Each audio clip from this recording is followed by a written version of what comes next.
Hi, folks. Hello. Hey, Jake, you're a regular. Good to see you and a few others tonight. It's 7 o'clock. I think we'll go ahead and get started. Welcome to you returning folks and anybody that might be new.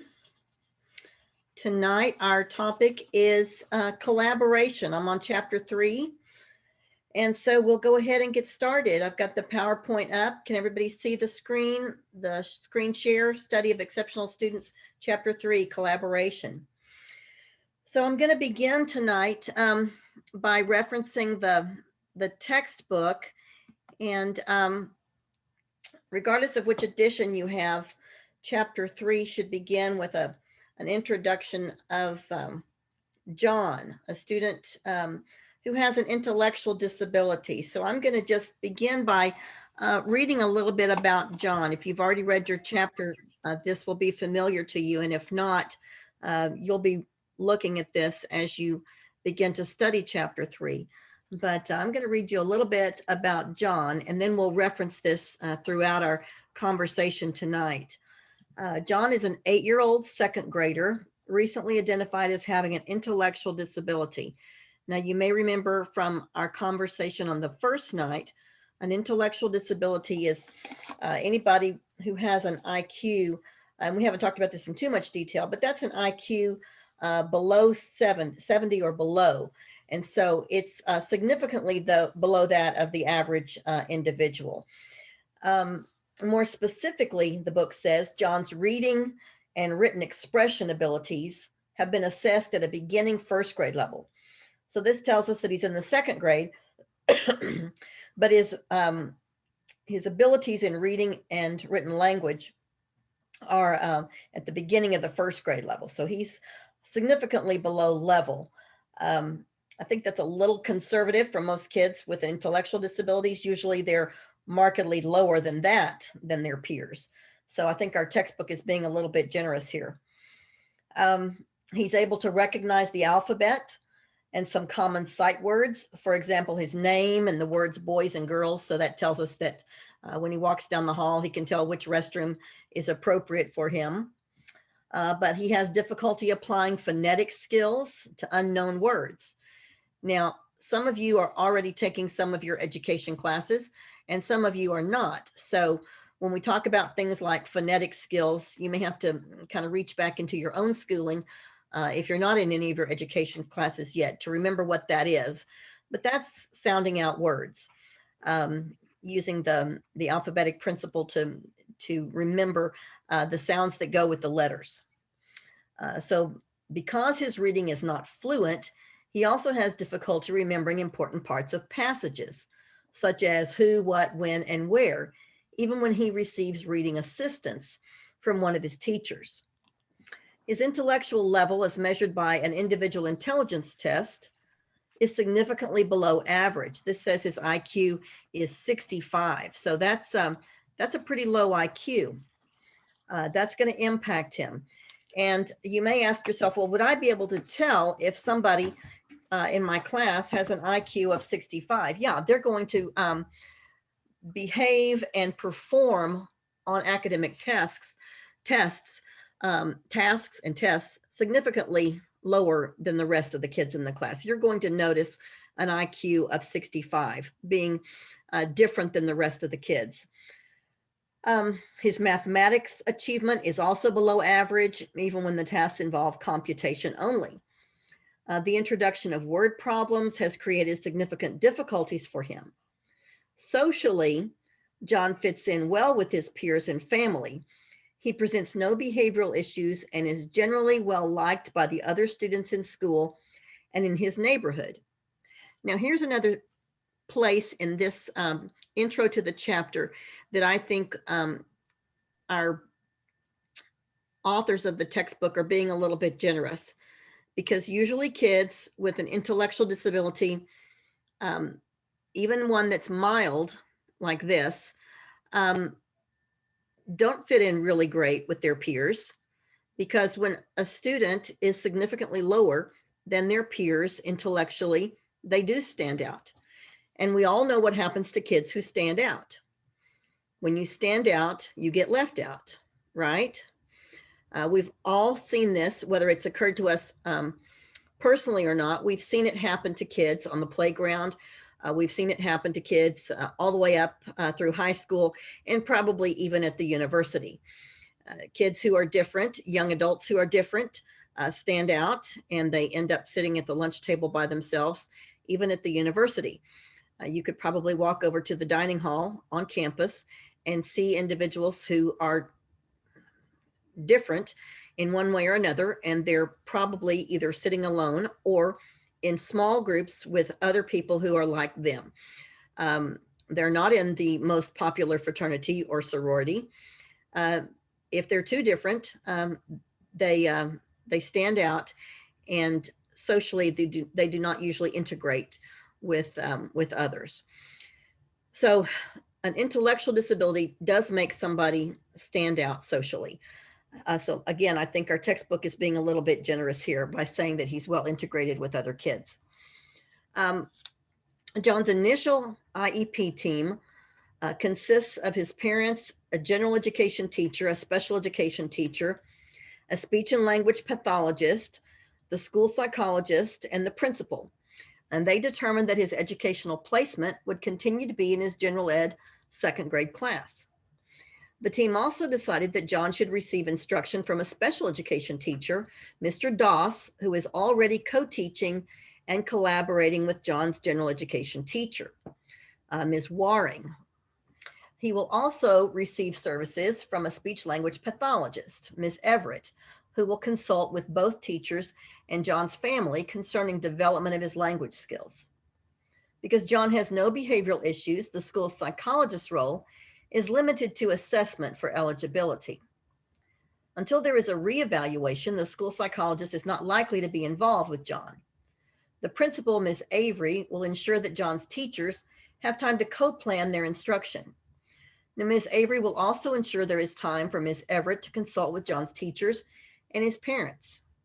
Finally, Ms. Avery has established a regular bi-monthly meeting for all team members to coordinate their instruction and assessment of John's progress. John's parents, while cooperative, are still somewhat in shock over John's identification for special education and related services, and are unsure of what they can or should be doing. They would like for the teachers and the speech and language pathologist to help them better understand how to assist John with homework and other academics he can practice at home. Now, that's the beginning of chapter 3. So let's talk a little bit about John and how realistic is what we've just read about the special education teacher, the general education teacher, the collaboration that's going to go on there, and with the speech language pathologist and John's parents, and the scenario that's been built here for us to jump into this chapter. It would be lovely if this is the way it really worked. But unfortunately, it's not all roses like this scenario would imply. A bi-monthly meeting with all the people that are important to John's education, unfortunately, isn't always practical, because as you might imagine, John is not the only student with disabilities that's going to be in Ms. Waring's class, or that Mr.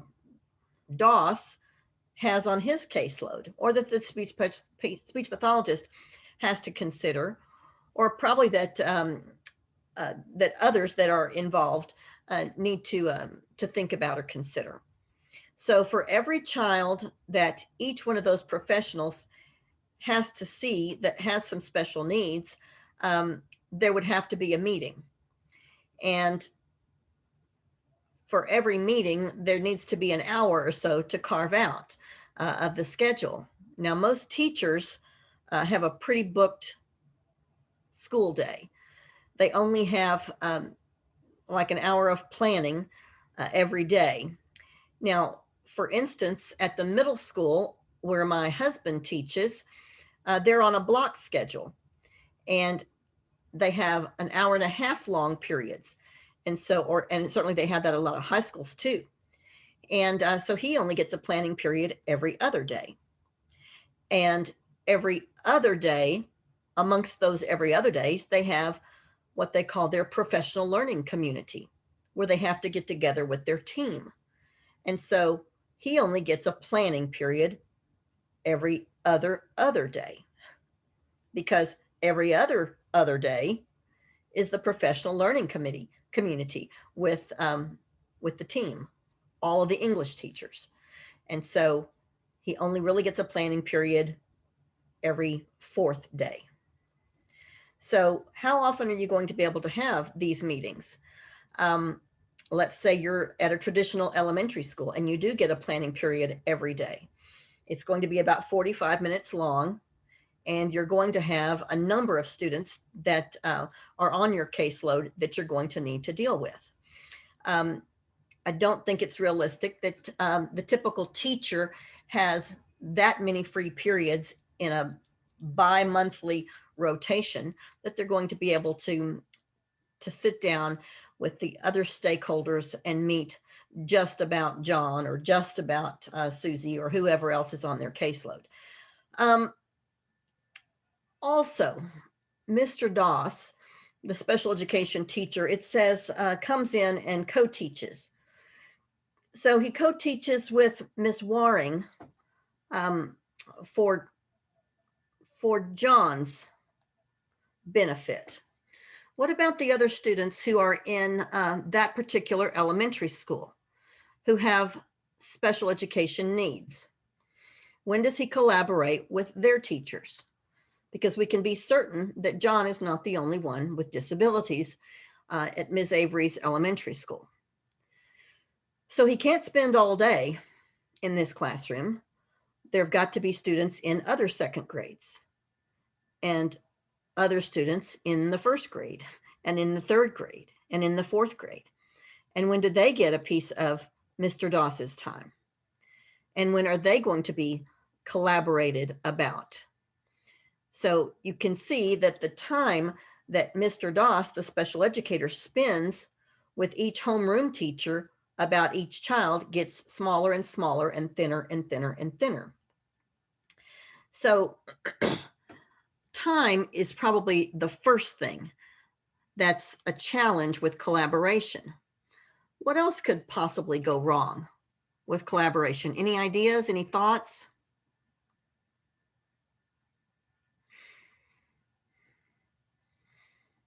What about personalities? Do you think personalities could get in the way?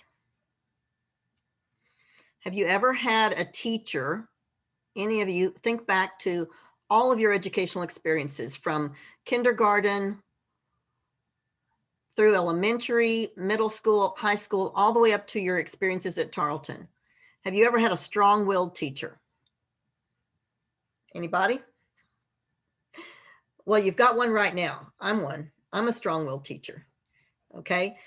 I'm probably not your first. You may have had a strong-willed first grade teacher. You may have had a strong-willed teacher somewhere along the line before you got to me. I'm pretty certain that you have. A lot of teachers are pretty strong-willed people. And sometimes when you get more than two of them together, they butt heads, they lock horns. And if one says, well, I think we should educate John in this fashion, the other one will say, well, no, I'm not so sure about that. Or if Mr. Doss is coming into Ms. Waring's classroom, Ms. Waring may say, that time is really not convenient for me. We're not going to be doing reading at the time that you said you need to come in. And then Mr. Doss says, well, that's the time that I can come into your room because I'm going to be down the hall in first grade at the time that you say that you need to do reading. And she says, well, that's the only time we're doing reading. Well, I need to be down the hall doing math with the first grade at that time. Well, sorry, that's my reading time. So you can either make that work or forget it. Or maybe he says, this is the best way for John to learn. He needs some manipulatives. And she says, That's not the way I teach reading. I teach reading this way. And you need to work with what I've got. He's going to need to learn to sink or swim. And these are the methods that we use in my class. Or maybe when the parents get involved, they say, we think our child needs more assistance than you're giving him.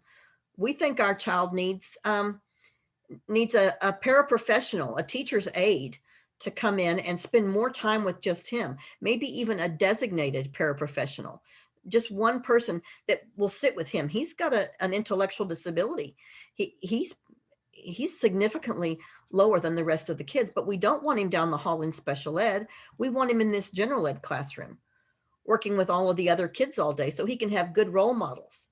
But he needs an adult who's designated to help him. And we want that to happen. So we're going to put pressure on you, Ms. Avery, the principal, to get a teacher's assistant for just our child.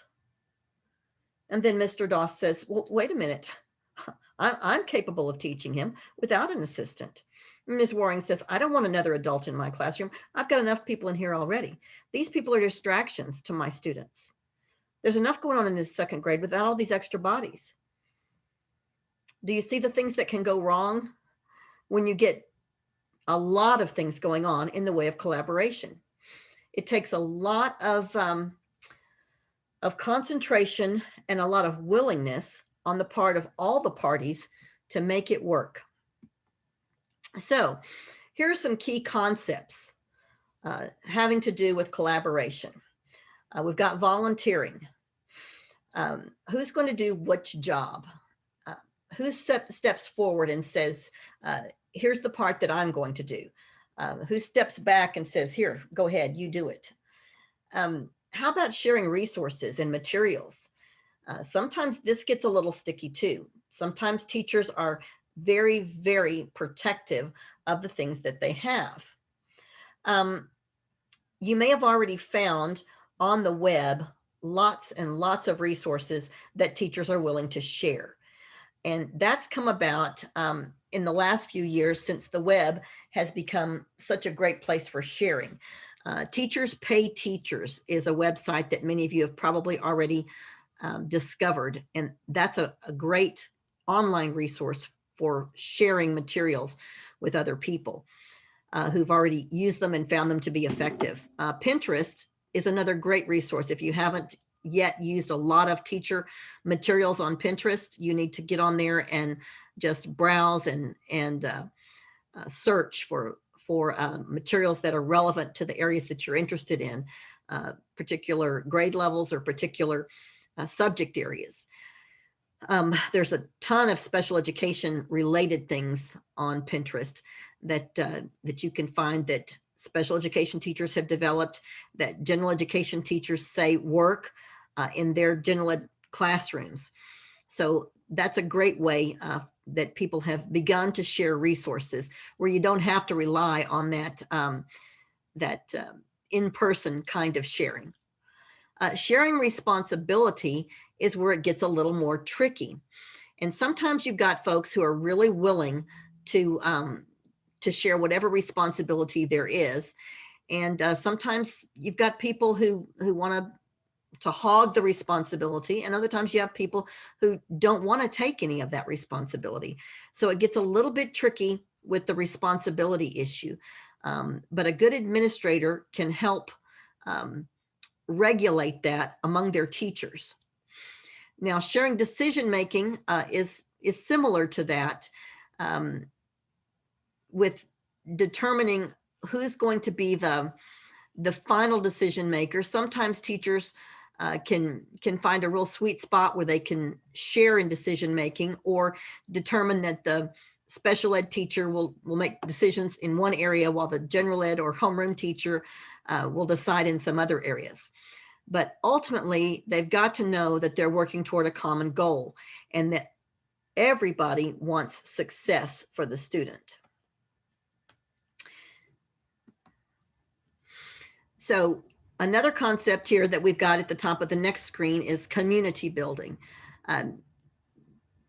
We've got to have those bridges between administration, the teachers in the building, the family. We've got to have cooperation between home and school, and then any what we consider related service personnel. And that might be the speech language pathologist, it might be an occupational therapist, it might be other specialists that come into the school to help. It might be our paraprofessional community that adds to our teaching staff. So we've got to have that that communication and cooperation amongst all of the extra people that help out.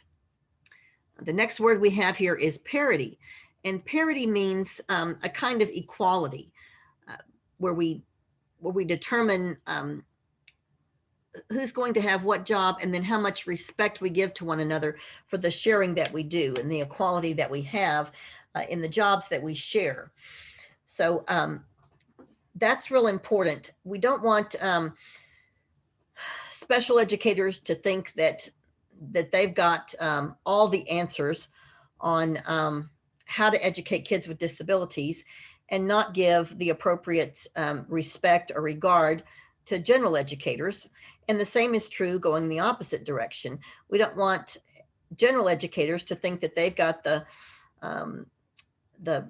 upper hand on all things that have to do with the general curriculum. So we've got to have respect for one another in the areas that are our divisions of expertise, but yet share in the responsibility, and then give one another that equality of position and respect as we share in what we're doing for the child. Sometimes we have differing levels of work, and so we've got to find a spot where we can share in the work and not have any kind of resentment toward one another when there are differing levels and elements that we're contributing to the students' well-being. And then we've got the issue of planning. Sometimes this is a little bit dicey when we've got people who are really different types who are coming together to work in planning for a particular child. We've got our type A personalities, our teachers that want to have everything done, 2 or 3 weeks ahead of time. And then we've got our fly by the seat of the pants teachers who come in and, cook up something the night before or as they're coming into class the morning of. And sometimes that can be an issue when you've got really different types of planners involved. And so we've got to have respect for one another in the way we plan, and maybe divvy up our tasks so that there's not overlap with our types of planning. Here are some barriers to collaboration. There are 4 barriers, and this is a question on our first test, which will open up the beginning of next week. So I'm just going to tell you right now, this is a question on the test, barriers to collaboration. And the first one is conceptual barriers. A conceptual barrier is when the way we think about the way things have always been done, and we just can't get away from that concept of the way we collaborate, the way things ought to be. The next barrier to collaboration is a pragmatic one, when logistically it's just not going to work out. And that would be like I was talking about a few minutes ago, when Mr. Doss's schedule is just not meshing with Ms. Waring's schedule. That's a logistical barrier. When schedules don't fit, or when curriculum doesn't match, those kinds of things. That's a pragmatic barrier. An attitudinal barrier is when we've got personalities that come into to play. So one person is just uncooperative, and another person is maybe just too quiet. So those are personality clashes, attitudinal in nature. And then the last one is professional. So when it goes back to our experience, and those professional experiences that we have stand in the way of collaboration. And your textbook talks a lot more about each one of these. So spend a little bit of time this week looking at those barriers to collaboration and figuring out exactly what they mean and understanding them real well. So collaborating between school and family. We've talked so far about the collaboration between personnel in the school. How do we collaborate with the home? Well, we're doing that more and more these days by increasing student involvement. And when we increase student involvement, that means we increase parent involvement too, because the parents are the ones who know their child best. So one thing that we have here first is what we call person-centered planning. And that's where we want everything that we have in those meetings that we have about the child that we use to plan their upcoming year and their curriculum and their placement and all of those things that I told you our first night. In Texas, we call those ARD committee meetings, admission, review, and dismissal meetings.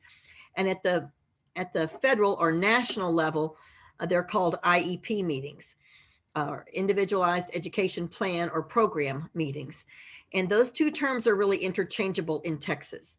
Now, nobody outside of Texas uses the term ARD because that's a Texas specific term, but it's the same thing as an IEP meeting in any of the other 49 states.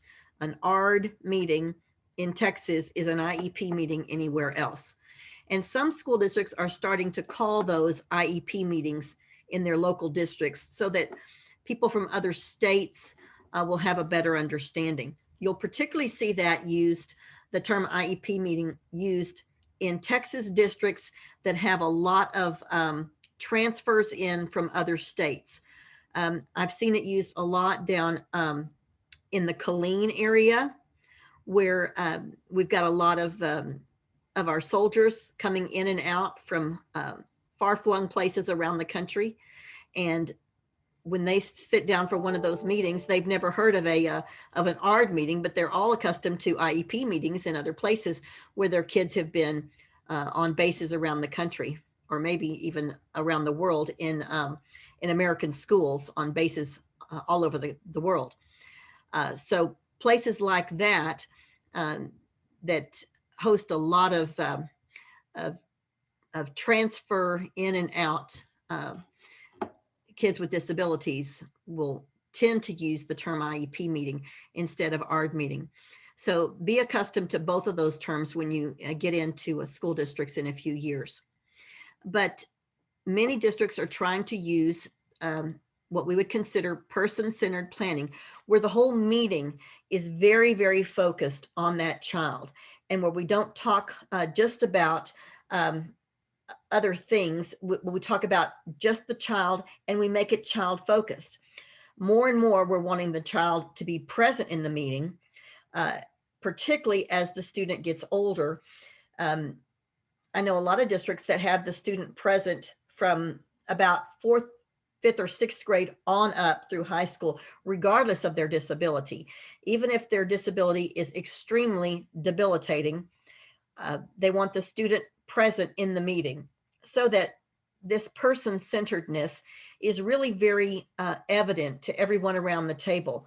If the student is sitting there in the meeting, then it's real hard to talk around them. We talk to them. We talk in a focused way when the student is present. Now, if the student is able, there is a trend these days to have student-led IEP meetings where the student themselves directs the meeting and talks about the things that they need to learn in the coming year, the things that they have learned in the past year.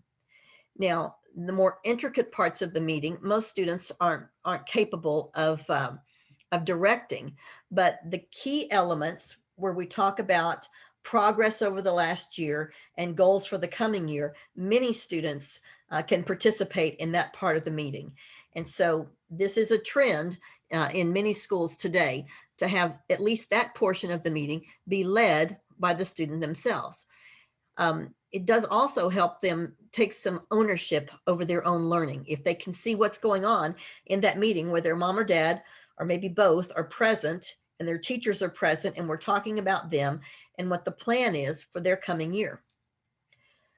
The third thing on this list is what we call student portfolios. And some parents, there's a trend among some parents to put together almost like a scrapbook of kind of a history of students and all the things that that they've learned over their school career, and even some personal things about them, so that everybody around the table will get to know them on a more personal level.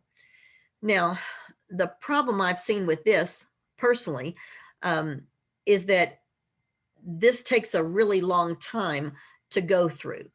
And if you've got one of these big scrapbook kind of things about every student that you're serving, this can be very time intensive and laborious. So some parents really like that. Now, some parents see that as too time intensive for themselves. But I've run across a small number of parents that that really want to go that direction and make sure that everybody that's involved with their child knows a lot of detail about how they got to the place where they are. I've seen that primarily with students with a lot of medical issues, a lot of involvement with pretty intensive kinds of needs. And they want the people who work with them to know about all their medications and all their surgeries and things like that, so that the team that works with the student is very, very up to speed on what's going on with the student.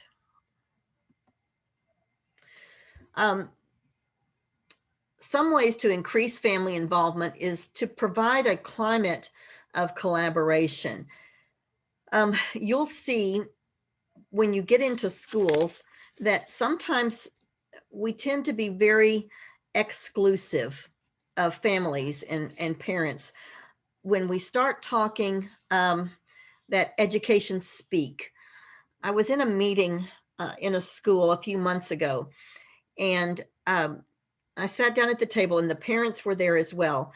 And all the educators started talking using acronyms. The acronyms they used to describe the child were about, well, he's got an ID and he's in the link classroom with his ID, and we're going to put him in the LRE to get his FAPE, and then he's going to go down to, and everything was an acronym. That's very alienating to parents. I looked down at the parents and they looked like they were hearing a foreign language, which in many ways they were. They did not understand what was being said about their child, and it's very, very alienating. So I would implore you all, when you get into schools, to help stop that when you get into these meetings. And if you have to ask, yourself, say to the people who are running the meeting, now, could you remind me, what does LRE mean? Could you remind me, what does FAPE mean? What is a link classroom in our district? So that parents don't feel so alienated and left out of the whole equation. Sometimes we get into these meetings and we start trying to speed the process along and get on to the next one, and we forget that we have people there who don't do this every day. And this is their only child who's in special education. And we need to take time to slow down and talk them through the process. We've also got to honor their time and their input. And like I say, not speed the process along too much. Ask them a number of times, do you have any questions about the decisions we're making for your child? What can we do to help you understand this process more? Do you understand the objectives that we've set up for your child? Do you understand how we're going to be reaching those objectives? Do you understand where your child's going to be during the day and who's going to be educating them for this part of the day, and what our goals are going to be, and how would you like to have some input into this process. We always want to provide them with their parental rights and their responsibilities. Now, your book talks about each one of these types of collaboration that you'll see on the screen right now. There's each one of these are different methods. There's the traditional co-teach method that most of us think about when we think of co-teaching. We think of two teachers in the classroom working together, but that can take a lot of different forms. And so each one of the things that you see here on your screen describes a different type of co-teaching or collaborative model. We've got the type where one teacher teaches and the other observes. We've got the type where one teacher teaches and the other one assists. We've got the type where there are stations set up all around the room, and both teachers work the stations. You've got something called parallel teaching, where both teachers are working at the same time with different groups of kids. You've got alternative teaching, where one teacher teaches for a bit and then another teacher teaches. And then you've got team teaching, where they're taking turns with some of their areas of expertise. So there are some subtle differences between each of these, and your textbook has a paragraph or so on each one. So you need to go back to your textbook and spend some time looking at each of these, because the Unit 1 application assignment that we have deals specifically with this. And we'll talk about that here in a few minutes.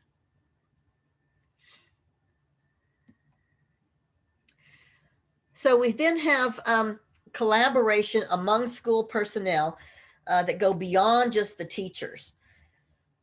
We want to make sure that administrators and teachers are working together well. Administrators have to be a part of our ARD or IEP meetings. They're the ones who actually have the final say over what goes on in those meetings and the decisions that we make. But what else can they do for us? How can administrators really help the collaboration that goes on in our schools? Well, let's think about that for a second.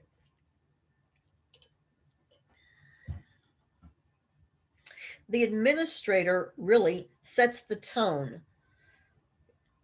of the school.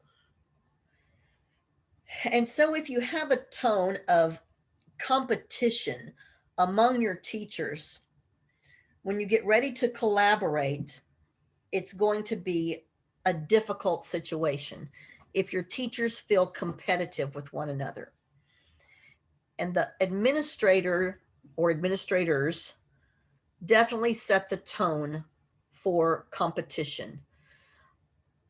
If your administrator or administrators set the tone of we're friends and colleagues and we respect one another and we're working together, and our primary objective is not to be teacher of the year, but to have kids who are very successful, then that's much more likely to happen. Sure, I understand. Oh, my Siri's talking to me. Did y'all hear that? So administrators have the key in a lot of this. I talked briefly earlier about paraprofessionals, or what many of us would call teachers' assistants, teaching assistants. And sometimes they are the ones who spend a lot more time with kids with disabilities than teachers. I gave a scenario of a paraprofessional being assigned to a particular child. I think I may have mentioned a week or so ago, I'm not sure now if I did or not, but my daughter has been a special education teacher for a number of years, and most recently has worked at Westlake High School down in the Austin area. Y'all may have, if you're a football fan, you may have heard of Westlake. They've been a big powerhouse in football for a number of years, but she taught there most recently.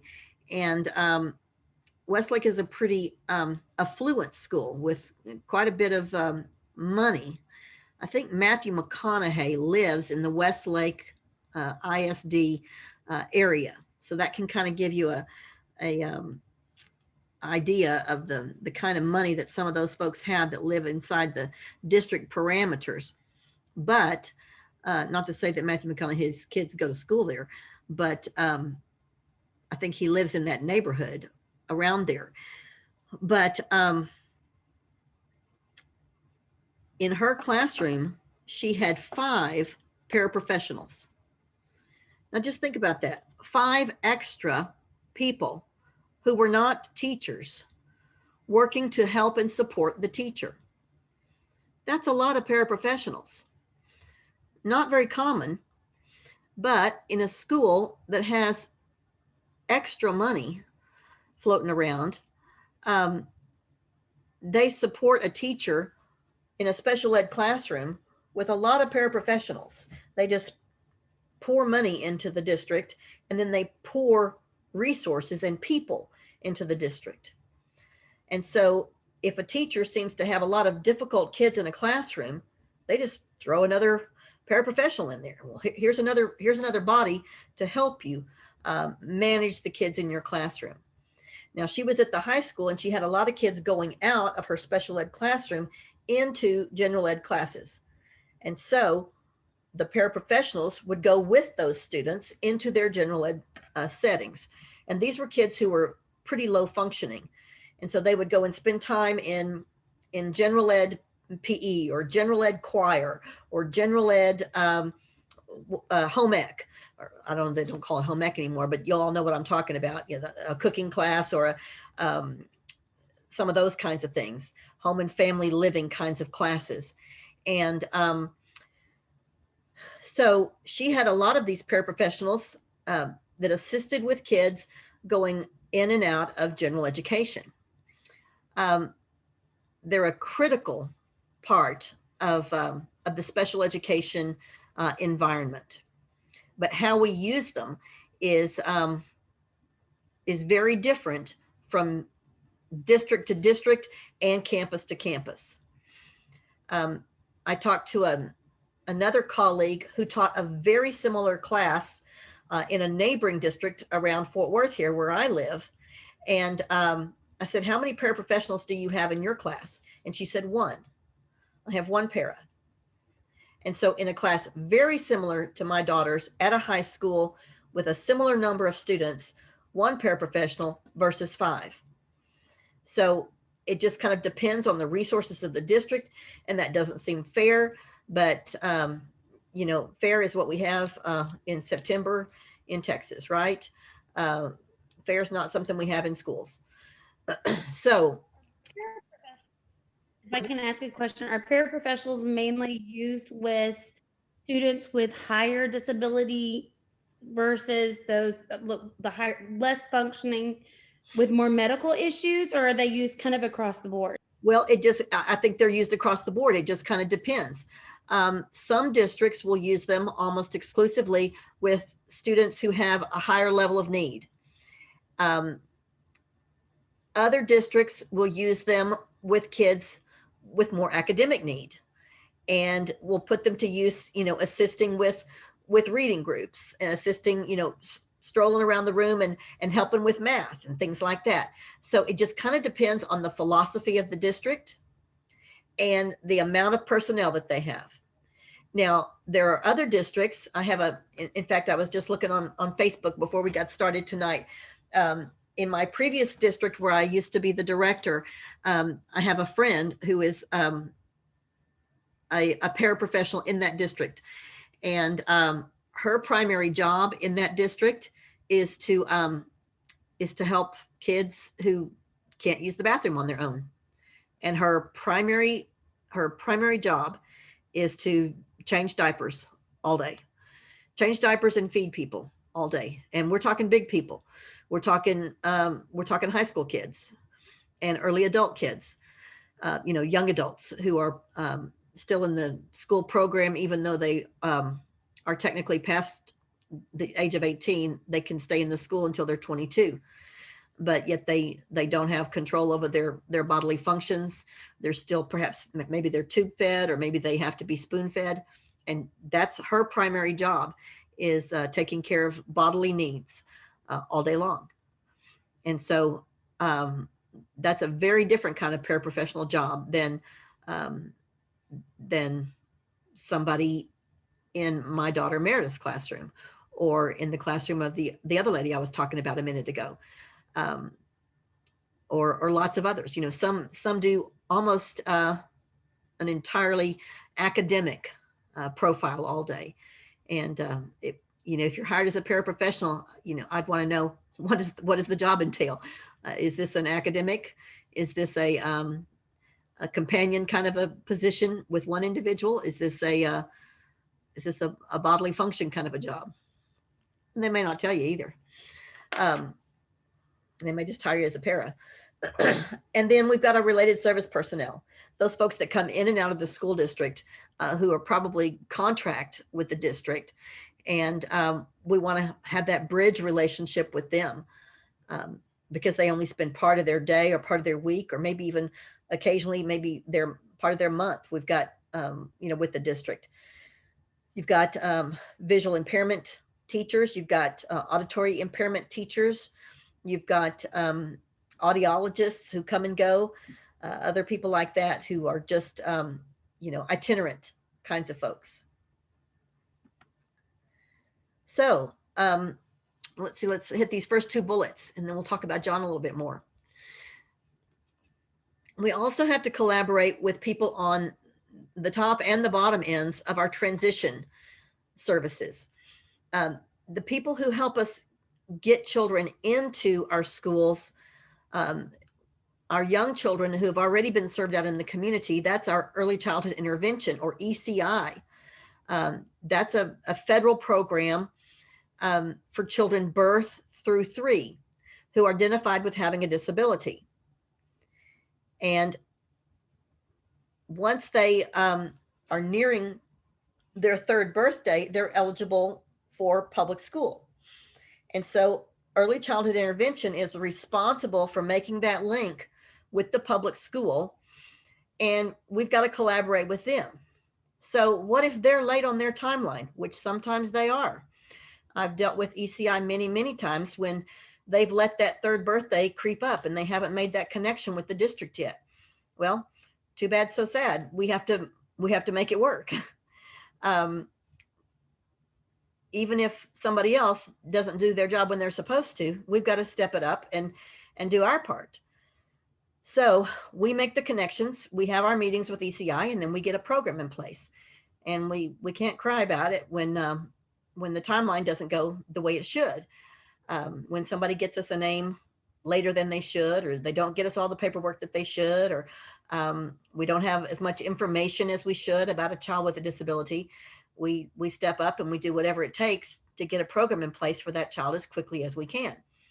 And that's our responsibility with early childhood intervention.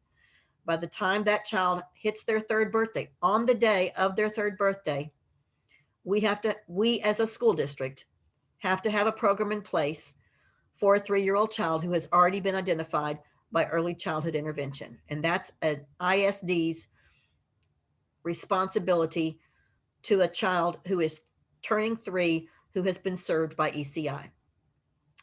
Now, the same is true on the other end of the spectrum. As our students are aging out of public schools, we've got to make connections with adult transition services.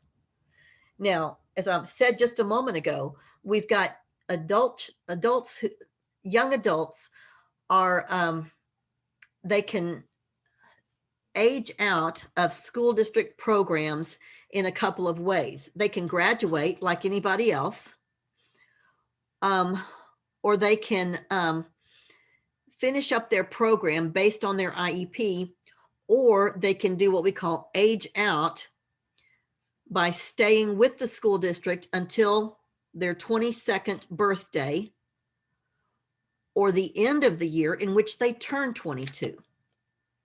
So a student who has a disability and they need to continue working on some of their goals and objectives past their 18th birthday, school districts have the responsibility to continue educating that student past their 18th birthday until they turn 22 or the end of that school year, if they continue to need those services.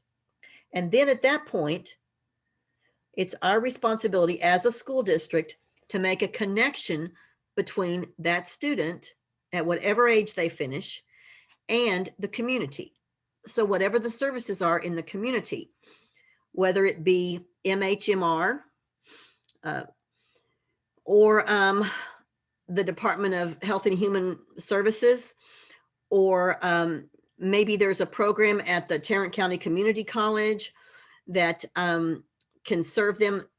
TCC, any of you that may be familiar with the Fort Worth Area Community College, has a program for young adults with disabilities. And so they place them in a program there.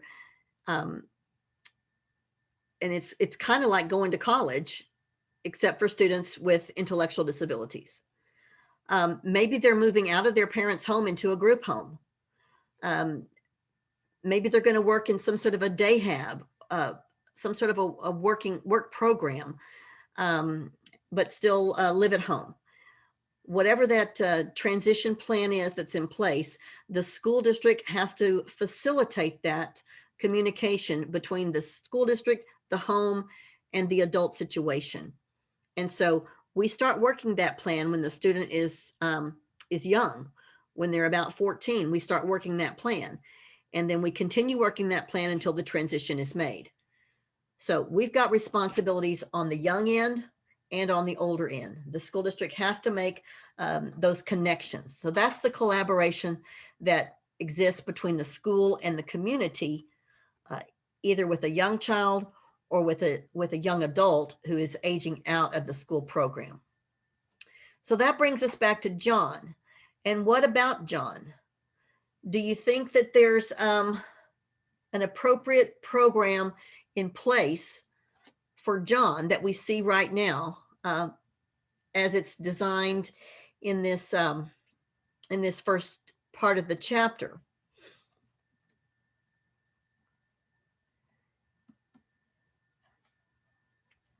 Anybody?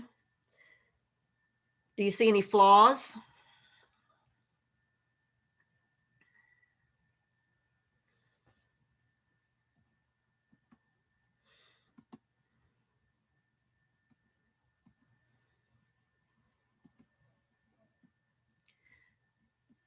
Anybody see any flaws? I see a few potential flaws, but I think generally speaking, there's a good plan in place. I think there's some room for improvement, but I think there's some potential for disaster as well. So collaboration is a slippery slope. And what I want you all to do this week is I want you to think about collaboration, how it can go right if we do things correctly, and how we can put some procedures in place to make that more likely. On page 74 of your textbook, and this is true in the second edition and in the third edition ebook, page 74 has a, and I'm turning to it right now in my book so I can talk you all through it. There is a sample lesson plan, a sample team teaching plan. And I talked a few minutes ago about the different approaches to co-teaching. Now, at the end of, we've drawn to the end of unit 3, I'm sorry, unit 1. Chapters 1, 2, and 3 are part of unit 1.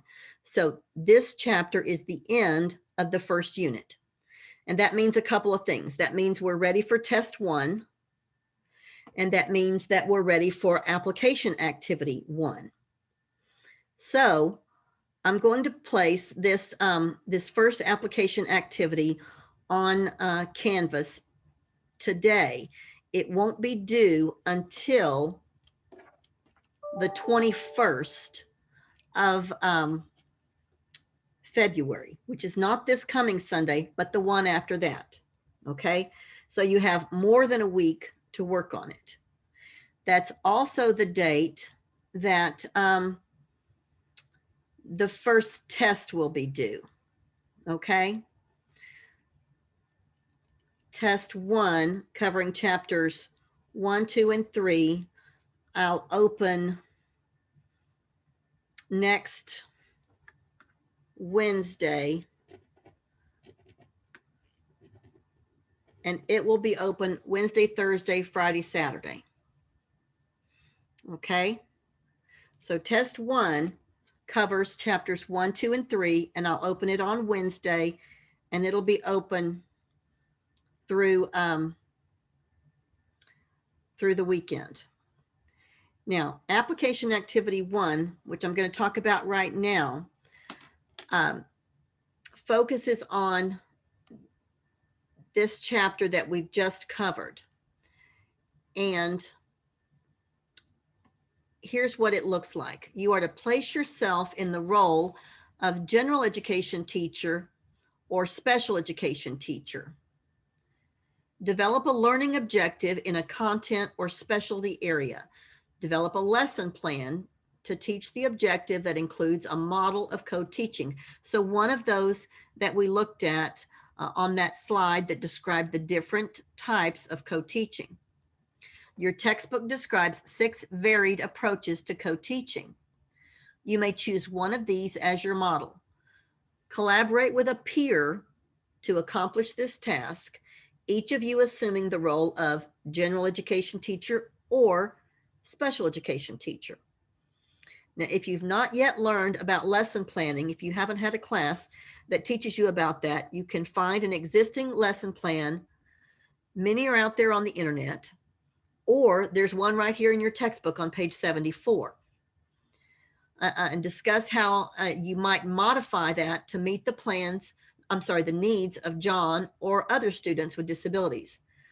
The plan in your textbook on page 74 is a good example of a collaborative lesson plan in which general education and special education teachers are working together to structure activities around an appropriate learning goal and objectives that support the student's IEP.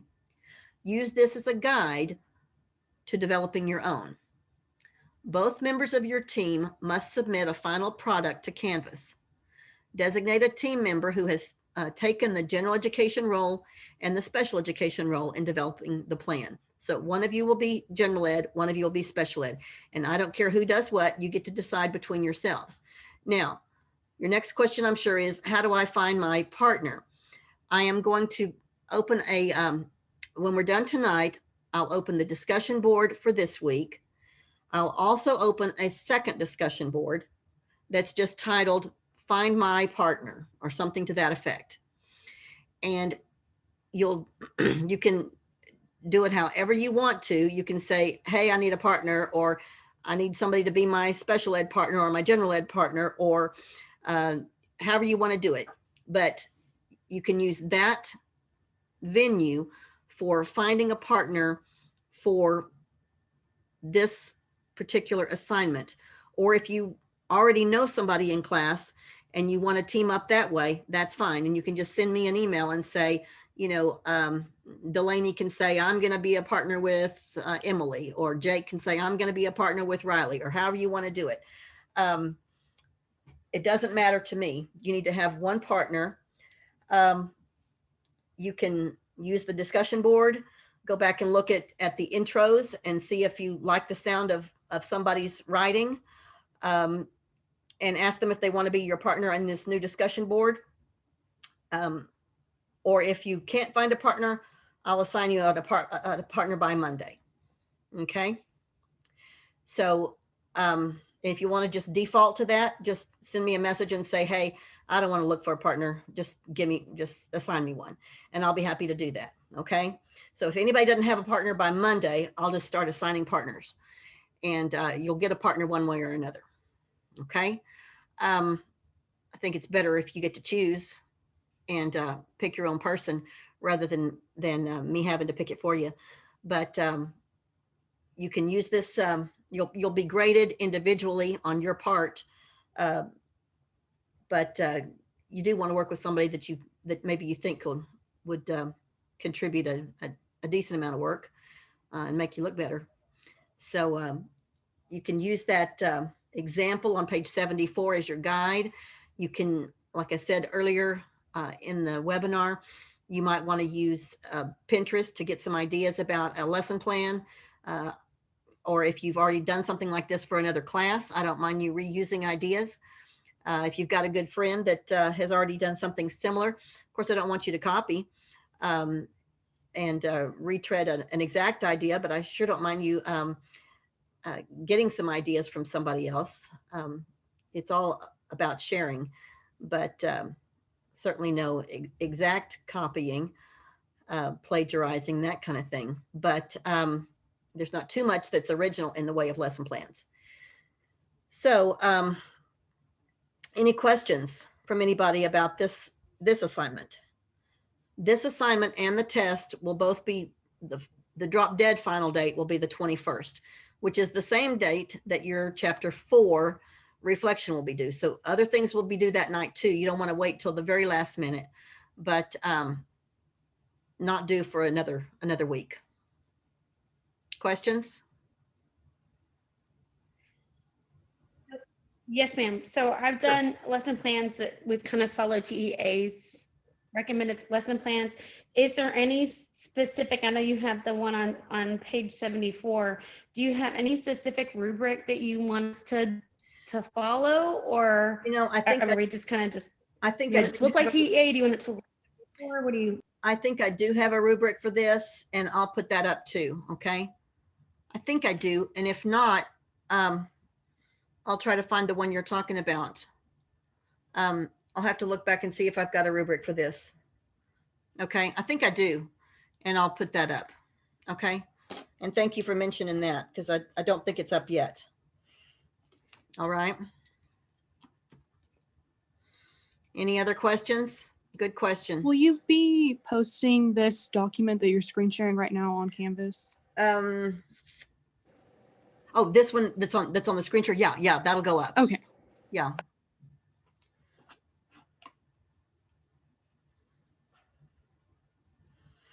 Yeah, I think this is the instructions for application assignment 1. And I'm just screen sharing it now so that you could see it and understand, so we could talk about it. Anything else? Anybody? I think this is 25 points, if I'm not mistaken. I have a question about the test. Sure. How many questions will it be, or? It's either 20 or 25, and it's multiple choice, and it's a whole lot of textbook. So read your book. Yes, ma'am. Thank you. Okay. I say multiple choice. There's a few true, false, but it's all objective. All objective. And it's obviously it's all online, but I don't think there's any short answer. I think it's all click a box. Okay. And I think it's timed. I think you have an hour for 25 questions.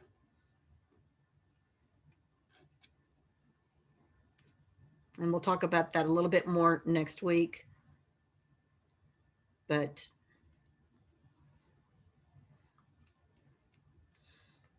anybody have any strong feelings about when I open that window or when I close that window? I like student buy-in on that. If we were having this face-to-face, I would say, when do y'all want me to open that window? And somebody'd say, oh, Dr. Cavan, open it Sunday. And I'd say, oh, you want me to open it this Sunday? And they'd say, oh, yeah, yeah.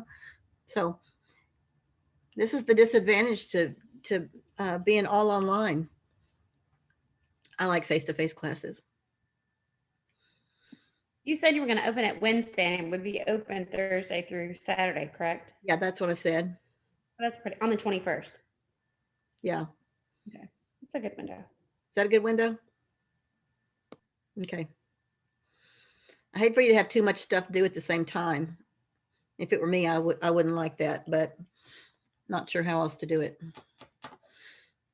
Anybody feel real strongly? Okay. See, when you sign on with me, you get to have some input. Hey, Jake, how do you feel about it? Is Jake still on or do you sign off? I don't see Jake anymore. I'm picking on him because he was the only boy signed on. Man, he was the only man signed on that I know of. Anybody else feel strongly one way or another? Speak now or forever hold your peace. So when you mean Monday, not Monday, Wednesday, is that the 17th, not this? Not this week. No, is next week the 17th? Yeah. Yeah, it would be because it's due on the 21st, I said. Okay. Does that work for everybody? All right. Then I guess I will call it a night, folks. Everybody good? All right, last time to have any input. All right. Then I'm gonna turn us off here. And if you've got any questions, send me an email. Otherwise, I'll see y'all next week if you care to tune in. All right. All right. Good deal.